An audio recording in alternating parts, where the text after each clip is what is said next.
guys, welcome back to Andante Transfiguration. You can tell I'm shooting from a new location. Today I'm visiting some relatives overseas. I'll be here for a couple weeks, and I was inspired to shoot a video for you guys. This one I've been thinking about for a while. I want to talk about tracking steps. So whenever something is being measured, it's proven that people alter their behavior in order to affect the outcome of the measurement. So it's been proven that taking steps, like actually walking, actually moving, is very good for your health. And they talk about how good it is for your physical health, but maybe it's underrated how good it is for your mental health. So physically, it's good for your heart, right? Because your blood is pumping. You have to get the oxygen to all the parts of your body that you need in order to go for your walk, in order to move. So that's one thing. Another thing is that it's good for your digestion. Actually, by moving, it helps your food and the fiber in your food to get through your body and for it to be a little bit less difficult to get rid of it, if you know what I mean. And so that's another thing. A third thing is it's good for your mental health, right? So by moving, by using energy, you are activating endorphins in your brain. You're helping yourself to be better. That fights issues that could come up from just sitting too much. By not moving, you can get depressed from just sitting too much by not moving. So by measuring your steps, you get yourself moving a little bit more. So maybe some of y'all are my age or older, and you might remember the little pedometers. These things, they used to have like a tiny little battery, and they used to clip on your pants or your shoe or whatever. And then by every step you take, it would actually click and it would count. And when I was a kid, actually, they would give them to us, and we would have competitions sometimes to see who could get the most steps. And that in itself got us moving more, got us walking more, got us off of our PlayStations or Nintendos, back then. So, yeah, and then it went through the phase. Hope y'all can still hear me in this wind. I'm sorry.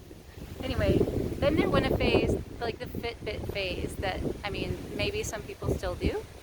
And that, it's a little, a little device that goes on like a little silicone strap that you can wear as a bracelet or an anklet, and it will count your steps that way, right?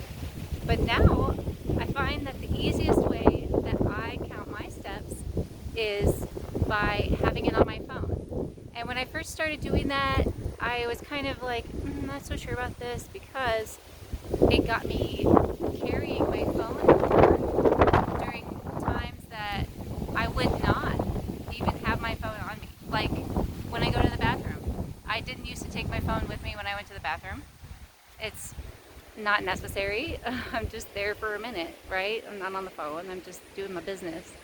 And so now I take it with me when I take my phone with me when I go to the bathroom, so I can count my steps and make them a little more accurate. And in general, I just have my phone on me all the time now because I'm counting my steps with my phone. So that is actually what I recommend. Fitbit is good because it doesn't make you have your phone on you all the time. It doesn't encourage you to always have your phone, but then you have to charge it. You have to, I guess, yeah, you have to charge it. So that's another thing that you have to do. And so if it's easier and facilitates you being healthier mentally, physically, I'd say go ahead and do it. Do it on your phone. Another thing you can do with tracking your steps is to set a goal. So not just measure it, but say, I want this many steps. So the rule of thumb for most people, they say 10,000 steps.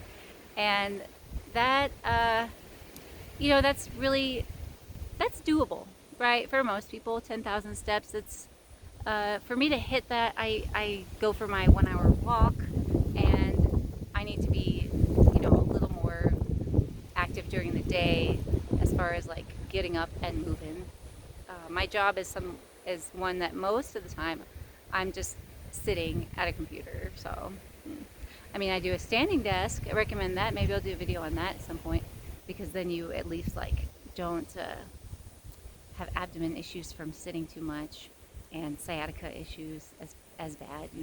But anyway, so we're talking about tracking steps. Whatever. Yeah, back on track. So yeah, so that's one thing you can do is track them on your phone, and get your walk in the morning. Shoot for 10,000. Actually, I shoot for 12,000. So push your goal. It's another thing you can do. Push your goal. So have a goal. Push your goal. So probably start with 10 if you've never been tracking before. If you're someone who's like naturally pretty active, or you make time to get your activity in, push that goal, 12,000. Another thing you can do is you can have someone that you compete against. So another way to try to push your goal is to have a little bit of competition involved. So like my sister, actually, she and her husband, they compete for their steps. So I don't know what their goal is, I'll be honest, but I do know that the two of them are in a daily competition for who gets the most steps. So that's another thing to do. Have a little competition going with your significant other, with your best friend, your coworker. I don't know. Find somebody to be like, hey, I track my steps. Do you track your steps? And then see, oh, so you get this many a day, I get this many a day, and let's see for the next week who can get the most, each day, who can get the most for the whole week. Or if you don't want to compete with others, if you're more of like an introvert kind of person, you can compete with yourself. So the app that I'm using right now, it's just, it's part of the phone. It's Samsung Health, and at the end of the week, it generates automatically like a weekly report. It looks at calories, and I mean, I haven't really calibrated it, so it's more like standard American calories, and it's always telling me like, you haven't met your calorie intake for the week. But at the same time, like, I don't track all my food, and second of all, I eat a lot less than what Americans are like recommended to eat for me to maintain my weight loss. So anyway, yeah. So all in all, track your steps, get more steps in, and make it a competition for your health, your mental health, and your physical health. Well, thanks for watching, guys. Like and subscribe. Let me know. Send a comment. Leave a comment if this was helpful to you. Let me know what your thoughts are, what your strategies are for your health, wellness, weight loss, life hacks. And I'll see you in the next video. Happy walking, guys.